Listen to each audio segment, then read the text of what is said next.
I'm so excited to be doing this. Tokeativity has been a big inspiration of mine for a long time, so it's definitely an honor to be here, and it's an exciting um, day. I think it's so cool that we're talking about psychedelics, and that's wrapped up in the conversation about cannabis.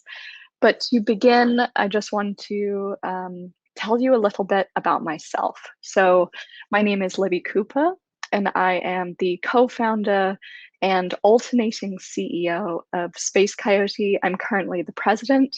My co-founder and I, as a symbol of equality, actually alternate who is the CEO uh, every year. So last year I was CEO.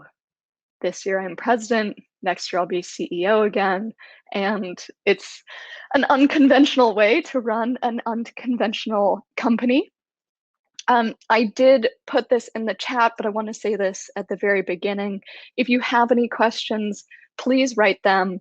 If it's a really interesting question, I actually want to have a conversation with you. I might bring you on video if you consent to it. Otherwise, I'll just read some questions probably towards the end, but definitely don't be shy of asking. But I want to tell you first a little bit about Space Coyote. So this is some packaging. It is unfortunately backwards, but Space Coyote is my company in California. We're a cannabis company and we infuse joints with delicious extracts. So we make our joints super potent, and our entire ethos is about exploring the psychedelic side of weed.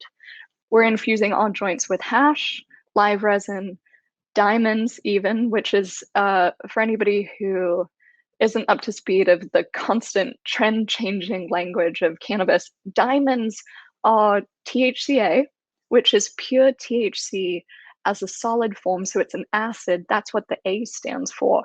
And it kind of looks like hard drugs. It is a crystal like substance, and it's great for infusions actually because it's not a sticky substance. The live resin, we have a proprietary method for that infusion because it is viscous, and we're talking about like mixing it with herb, which can be challenging, but we do this proprietary method of homogeneous infusion. So every joint is really smooth, really delicious, and so fucking potent. I mean, we're making joints that will literally send you to the moon. So that's a little bit about Space Coyote. I myself am a designer by trade, and today we're going to be talking about the psychedelic experience expressed through design and branding. So if you are a designer yourself, or if you are a marketer, or if you have a company, I think this is a great conversation to be a part of, because we're on the eve of something huge. Cannabis has, in my eyes, gone mainstream. I joined the cannabis industry 5 years ago, which still doesn't feel like very long. I remember joining it, and people had dedicated their whole lives to it and they were in their 60s, and here I was just like in my 20s saying like, I don't know what I'm doing. But yeah, in 2016, it was, all about mainstreaming cannabis. And I think now the conversation is actually about mainstreaming all plant medicines, having psychedelics be part of the conversation. And that means that we also need to be having the branding conversation. How does that fit in with not just the experience of having a psychedelic trip, but also how does that fit in with potentially having this item be a consumer packaged good in the future? We're talking about, how do you sell psychedelics to the consumer? I don't personally know the logistics of how are we going to sell psychedelics to the consumer, but what I do know is 5 years of cannabis experience, plus how can we brand and design as part of that psychedelic exploration? So I think we first need to look at what is the psychedelic experience? And I like to think of 2-year-olds. I mean, let me know if you think this is crazy, but 2-year-olds are, in my opinion, constantly tripping. They're having these new experiences. I mean, babies too, but toddlers are really taking that information in and synthesizing it. They are having new pathways built in their brain, and everything is a wow moment. And not just a wow moment, but it is a unique experience. It is a vivid and colorful and, smells anew. Everything is new. And I relate that to the psychedelic experience. And I want to preface all of this with I don't actually think that the psychedelic experience has to be triggered by something that you ingest or something that is external. You can have a psychedelic experience through an internal change. And one thing that I am always trying to do is trick my body into that psychedelic experience, which I think a lot of trendy podcasters and creative types are calling flow state. To me, the flow state, and I have to get myself into the flow state when I do my graphic design work, is a psychedelic experience. That flow state is your brain sort of getting into a juicy and rhythmic space where you're thinking outside of the box. Okay, so if we're thinking about the psychedelic experience as this sort of like unusual, new, exciting, enticing, intriguing, sometimes scary because it's, such uncharted territory. How on earth can we relate that to branding? Because branding is all about consistency. Branding in the branding world, any marketers can agree with me on this. We like to think of brands as unique and ownable.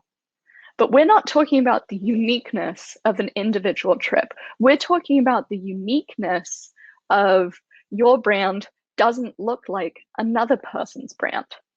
And so, how on earth can you create that easily identifiable brand while still having the fresh, new, psychedelically unique experience of no one trip is like the next trip? You can never, you know, drink mushroom tea and then have that same experience the next time you drink mushroom tea or the next time you're in a DMT ceremony. You have no idea what you're getting yourself into.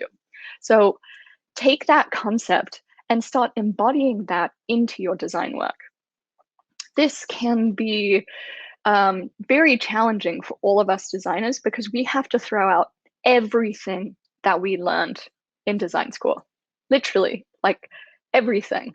And a tiny bit of backstory about me, I didn't go to design school very long, and so maybe that helps me um, throw out what I learned. I wanted to be a veterinarian, and I switched, towards the end of my college degree. So I didn't take that many design classes, but it did mean that I learned the principles. So even now, today in my work, I have to throw those principles out of the window. It's, we're not designing on a grid now. We're not talking about using the same colors all the time. So I see that someone is in the chat, Samantha. You went to graphic design school as well, and Institute of Art, and it's challenging. We're talking here about capturing that essence of the raindrop on a leaf. When you look at it closely, you're actually seeing something that's behind you flipped, mirror image, and you're zooming into that moment on the raindrop, because we all know that when we've had a psychedelic experience, or if we're in this sort of a somewhat sober but altered state, we can zoom in, we can go super focused, laser focused into these moments and see things that we've never seen before. And I think I like to remind my team at Space Coyote, sort of inherent in our name, that the world that we live in is fucking mind blowing. And we can draw inspiration from all of these tiny moments. Maybe it's a really long shadow, and at the tip of the shadow, there's a moment that you normally wouldn't see. So as designers, when designing for the psychedelic experience, maybe look outside of your normal inspiration points and look at things that you just have missed in your everyday life. Things that were so small that they seemed insignificant, but when you focus in on them, they are an entire universe within itself. Okay, so let's for a moment talk about something more concrete, because we're talking vague concepts here. And I want to say, I don't necessarily know the answer to this. With Space Coyote, we're an exploration of the psychedelic experience. We're pushing the limits on what weed can do. But that is all on the foundation that a space coyote is fucking strong. It's potent. So I have this really easy time of creating a brand and building a narrative around something because the product itself is doing the heavy lifting. And and with psychedelics, you can heavily rely on that product for doing the heavy lifting. But none of us know the answer yet. Everything that I'm saying is a suggestion. But one thing that I do know is that there are some tried and true things to sort of signify what the psychedelic experience is. Tie-dye, acid trip colors, melting walls, flying pink elephants, every cliche that you can think of. I'm even wearing some tie-dye right now, but I don't want to see that. I don't think that's the answer. I mean, look at this. Like I made this myself, and I was backstage and I saw some other people wearing tie-dye as well. But the reality is I just bought a Vans, that skate shoe. Just bought a Vans sweatshirt, tie-dye. You can go into H&M, tie-dye. You can look everywhere, and sort of this acid trippy, like LSD, psychedelics are cool theme keeps coming up. It's a common visual right now, but because it has become common, that is inherently not the psychedelic experience. We're talking about the anti-basic here. We're talking about things that the customer has not seen, does not expect. So as we're designers, as we're thinking about this challenge, let's try and move away from examples. And going back to design school, design is very much built upon itself. It is concepts that you tweak. It's copying. It's editing. It's moving things forward. How can we actually just start from scratch? How can we do something that is so unseen, new, that it makes people think, huh? Or, whoa, have an experience. Some people are going to hate it. Some people are going to love it. That juxtaposition is also inherently a psychedelic experience, because sometimes, as I said earlier, you're going to have a bad trip. Sometimes you're going to have a life-changing ecstasy trip. So I'm getting pretty passionate about, things that maybe you want to avoid, but also I think you can tell in how I'm talking about this, there is so much room here because I don't have the answers. I think that, we are going to embark on a very long journey. We don't know what the regulators are going to do. And this is the sweet spot. We can be making art that isn't going to have to go through regulations. We can maybe throw events that are sort of deemed, gray, because we aren't doing things that, we're doing things that haven't been done before. I think that this is such a blank canvas. It is so cool. And I did see it in the cannabis industry. But I think we've got many years of blank canvas with psychedelics right now, and I do strongly believe that cannabis belongs in that category of psychedelics. And as we see federal legalization happen, it is going to be really interesting to see if things change with the graphic design.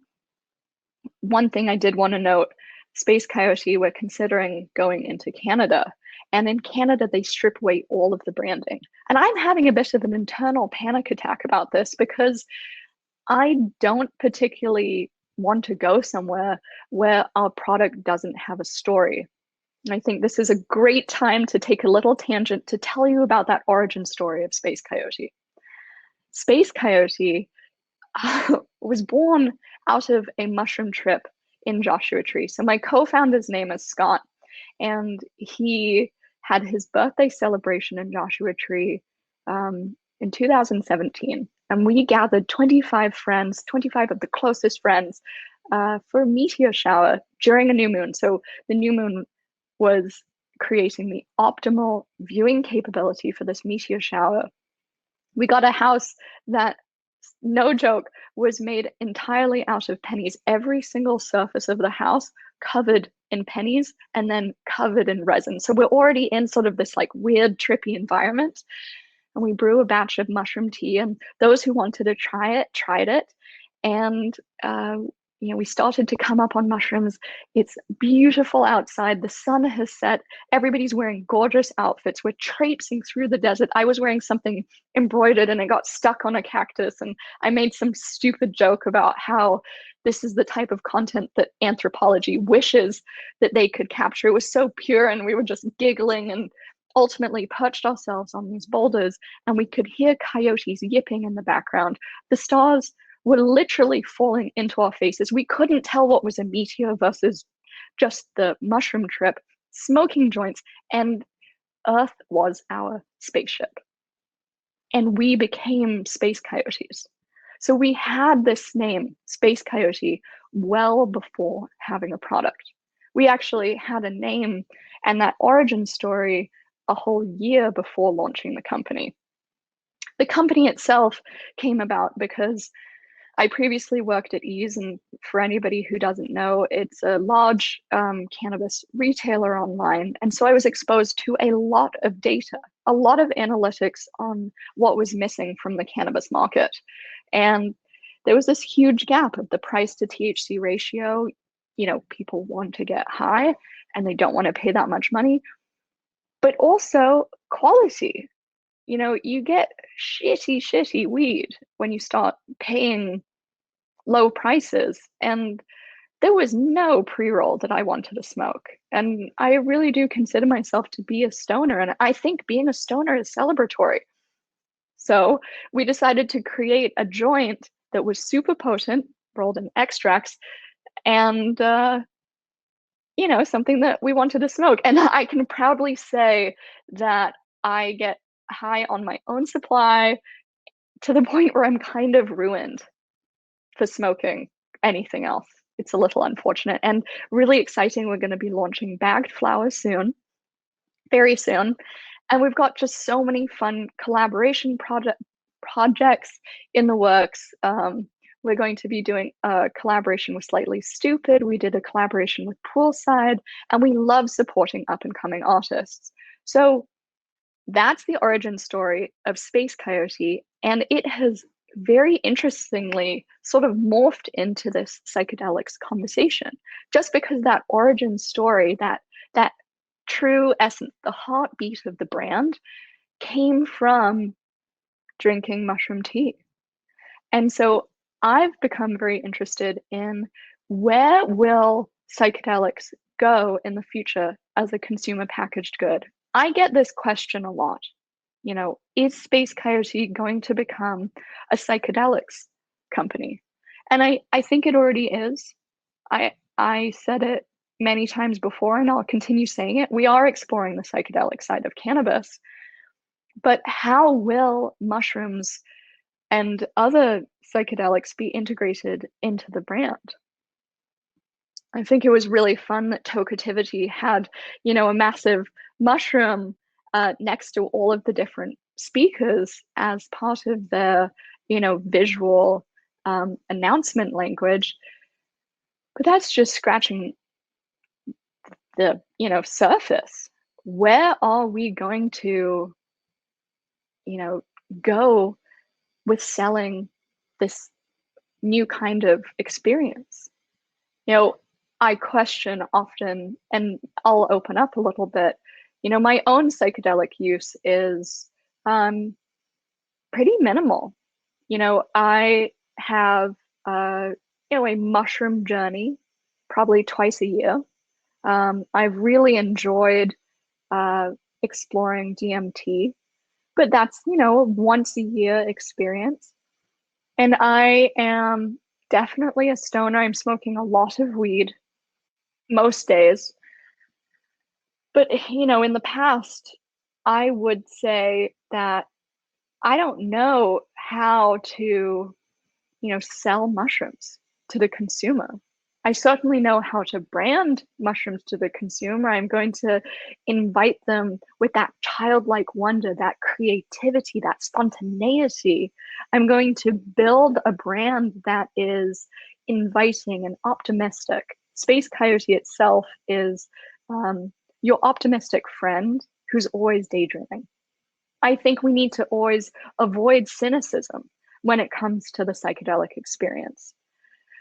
But I don't know how the consumer should be consuming, mushrooms or another, psychedelic plant material, because this is a sacred plant. It is a medicine. You are embarking on a journey that is so profound and so personal that it feels almost irresponsible as a company to tell someone to do this, do it. And that is what being a company is about. You want people to constantly buy your product. You want people to be repeat customers, not just on an annual basis. You want people to be a repeat customer, honestly, on a weekly basis. I want people to go into the dispensary and be buying Space Coyotes either at a large volume and then coming back at the cadence that they need to because they finished the joint, or buying Space Coyotes every week. And that is what we're seeing. But when we talk about, mushrooms and other, real trip-based psychedelics, it is a, ethical conundrum, because I want to spread the good word and I want people to be having these experiences, but I also want to see it consumed responsibly. Now, I want to talk a little bit more about the flow state, which I mentioned earlier. A little hack that I've done to myself, and I just like sharing this with people in case they too are creative. But I trick myself into the flow state by picking a song that I'm very much in love with. And just a little note, I have to trick myself into the flow state to do some graphic design work and really any sort of strategy and, deep thinking, because sometimes I have to do work at 7 a.m. because I'm in a different time zone than someone I'm working with, or, I need to get something to the manufacturer super quick. And I don't have the luxury of just waiting until inspiration strikes. So I trick myself into the flow state, which I truly believe is a psychedelic experience in itself, by picking a song that I really love and playing it over and over again while moving my body, while dancing, like very, very free form, as almost as chaotic as possible. And about, song play number 5, that repeat number 5, I have successfully tricked myself into this creative altered state. So then I can actually physically lay down what my ideas are in an efficient and undistracted manner. I relate this a lot to Tantra, actually. The masculine is a very, observing, sedentary, strong pillar. And the feminine is creativity, birth, everything, life, death, chaos.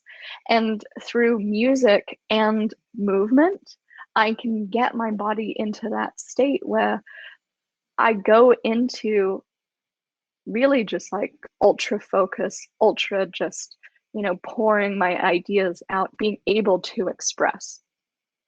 And I don't know if you've had this experience, but I'll end with this. The flow state in itself is pure ecstasy. It is a joyous psychedelic moment. I could honestly give a whole talk or write a whole article about what this pure ecstasy feels like.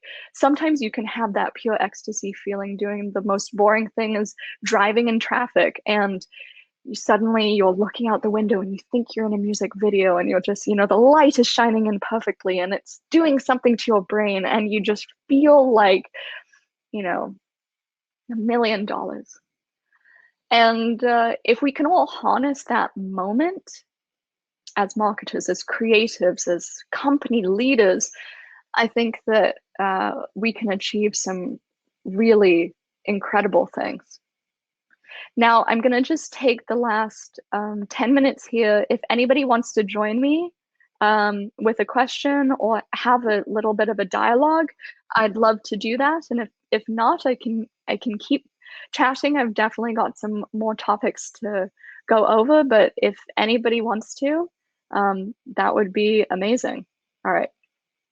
We've got Samantha joining. Hey, Libby, how's it going?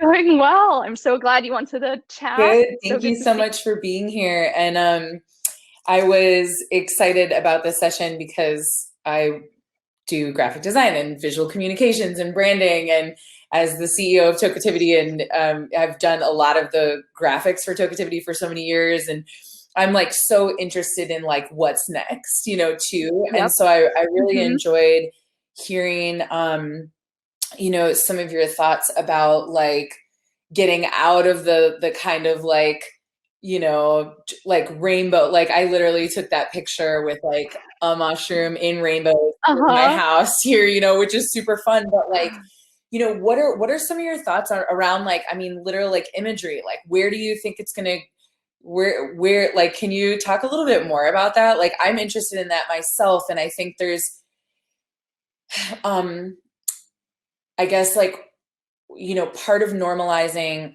psychedelics is moving it out of this hippie space. But I've found it to be pretty challenging from a designer's perspective, actually, to like come up with something. And especially since the psychedelic imagery is so beautiful, and it's because that is being normalized right now too, that it's like, I don't want to get too far off of it sometimes. Sometimes you just want it to be blatantly super psychedelic. And then other times it's like, how can it be like a little bit more, I don't know what the word is I'm looking for, but like subdued or like, nuanced? It's such a great question. And I want to respond in two parts. I think it's really important. We can look at cannabis as a case study. And I think it's really important to recognize that the medical cannabis movement happened because it had to happen. It had to, allow us to be able to talk about weed at the dinner table with our parents and our grandparents and, our religious next door neighbor. We had to be able to say, well, it helps the epileptic children, and now I'm just doing this for fun. And I think the weed symbol, that the cannabis plant, seeing that leaf was part of that destigmatization. So I think, on one hand, it is so important to show the mushroom, and it's so important. I mean, you did that. If that's your work, holy shit, it's beautiful, like stunning. Thank you. It was literally a like not manipulated photo. Like that's like the photo incredible. I took. It's like, incredible on my phone. Yeah, I was freaking out. it's so good. So those images are not only, really cool, but they're crucial. Yeah. We need that. But I think in terms of the other type of imagery, I always go back to my very first trip. I I kept feeling like I was gonna pee my pants, Yeah. and I kept going and like crouching on rocks. I was out in the Washington State wilderness, and I kept crouching on rocks, and I was just like, am I peeing right now? And then there was a tiny little frog next to me, and I picked it up and I looked at this tiny little frog, and I just had a moment. And I think it's capturing from our own personal experiences the goofiness, the humor. Maybe it's like people's faces just hysterically laughing, or like tears running down their cheeks because they're laughing so hard. Or it's just like mind-blowingly bizarre, moments. A frog, the size of your thumbnail, and trying to push, it away from, this is what a mushroom looks like, Right. this is what your pupils look like when you're on mushrooms, to an image that it's sort of like an inside joke. Like, you're in the club, if you see someone being really goofy, like crouching on a rock, you're like, Pretty sure you're are they tripping. high? Yeah, yeah. Though I think there's going to be a lot of beautiful imagery around what are people doing when they're having a trip. Sure. And I love that. sometimes it's not glamorous. I was coming down from an acid trip with my best friend in Bolinas, and a person walks by, and I was just like, we look like we're in an LL Bean commercial. And we see this person at the local food co-op later on, and he was like, you guys on drugs or what? It was just this funny moment of, I think we can be showing an imagery that we're all just, silly, playful adults who are kind of just still kids. I think there's a lot of like sparkle and like maybe additional pieces to a photo. Maybe this is where Photoshop is really going to shine. Sure. Adding all sorts of crazy glitter and lens flares and more rainbow, but it's around people. Like the halo effect. I could see that becoming really cool.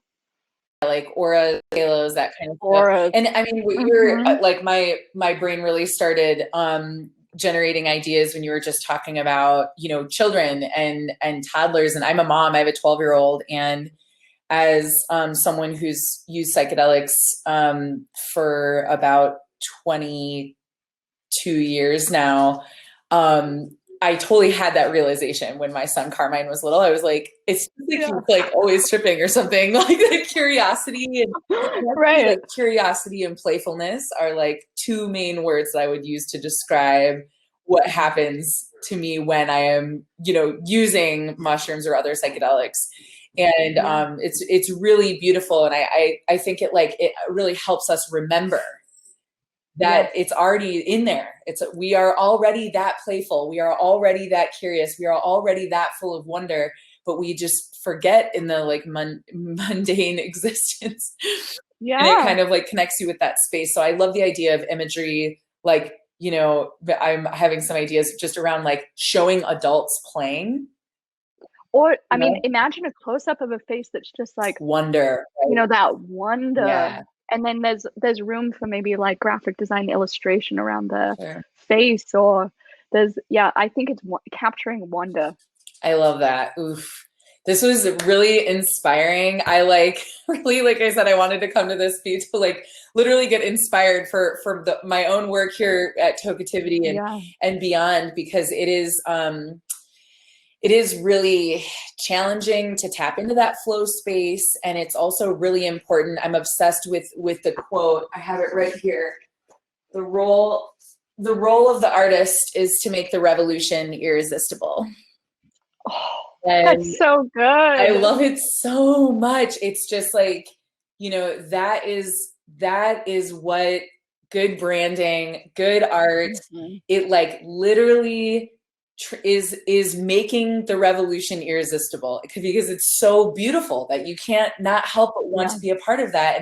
And as we're able to communicate the joy and the wonder and the natural nature of psychedelics and our connection to that as humans, that is an essential component in this greater revolution of, breaking down systemic racism and systemic sexism to, saving our planet and figuring out how we can coexist, and so many other issues that we're dealing with from a social impact lens. And it's just a really exciting time to be alive. It really is. Okay, so I wanna leave with hearing your answer to my final question of how can we turn it into a consumer packaged good? Because that's where I keep getting stumped. Yeah, I've thought about this a lot. Just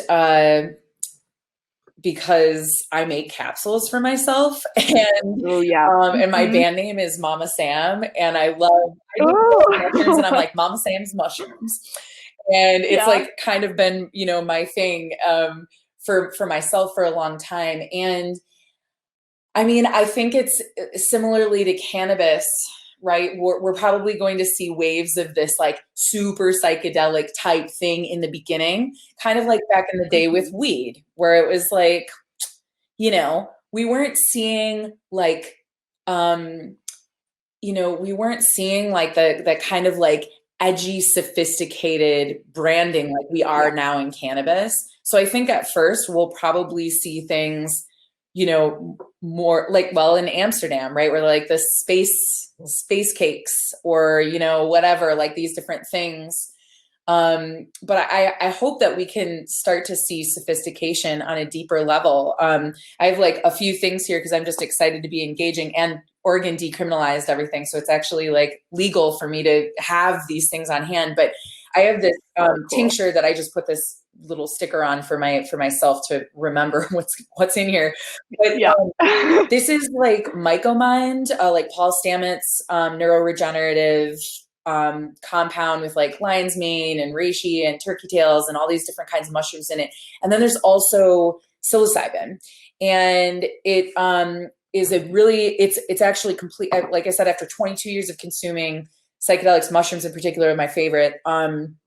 I had been absolutely blown away at how different of an experience this is to be able to microdose on this level. It's much different than my capsules too.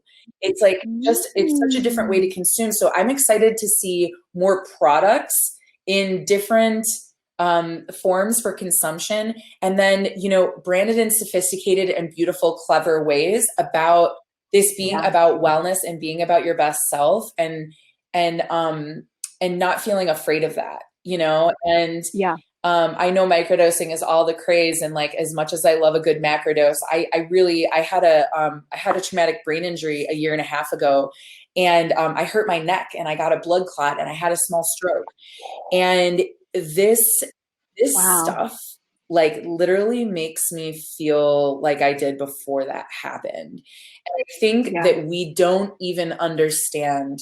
We haven't even scratched the surface of the medicinal capabilities of these plant medicines used in conjunction with other things that we're already using for wellness. And, so as far as packaging goes, like I said, I think we're going to see a lot of like super spacey stuff, which I'm excited about. Like, that's great.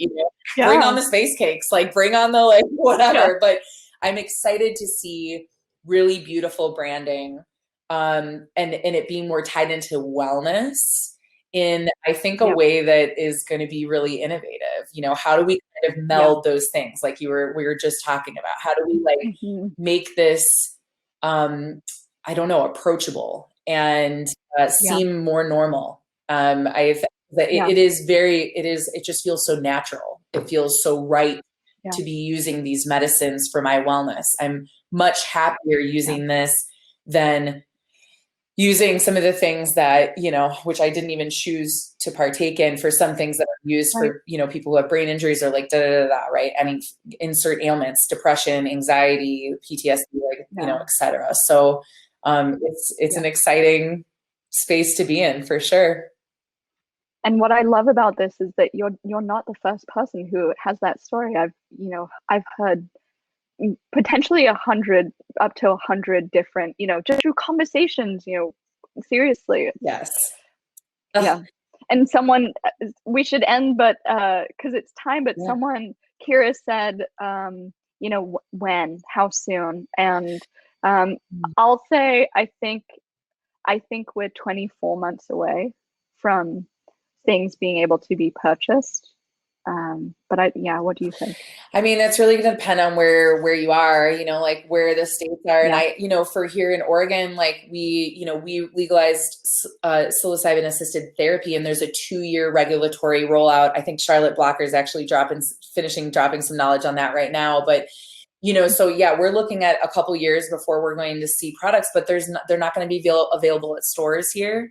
Yeah. So I'm interested to see what other states do. I mean, I'm definitely paying attention to the movement. There's a lot of decrim going on. Looking forward to seeing Yep. what this looks like. It's so new, and I'm not sure. I'm really not sure. I think it could happen faster than I think it's going to. I also think that I would really be okay with it taking its time, and for cannabis to be like, you know, we need the criminal justice system overhaul, and we need banking solutions and tax, you know, tax rights similar to other businesses before I want to see any other drugs come on the market, in my opinion. I just think it's going to keep fueling this bullshit, racist, systemic crap that we have going on here. And I really want to see some bigger changes. So I don't know, but I guess access to this medicine is probably the most important thing and could help with all of those other issues too. So I don't know, you know?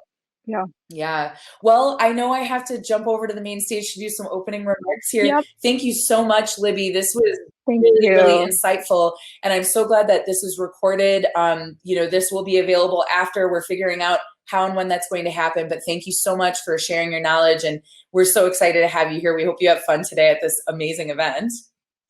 So fun. Thank you so much for having me. This was great. Yes, heck yes. All right. See you on the main stage, everyone.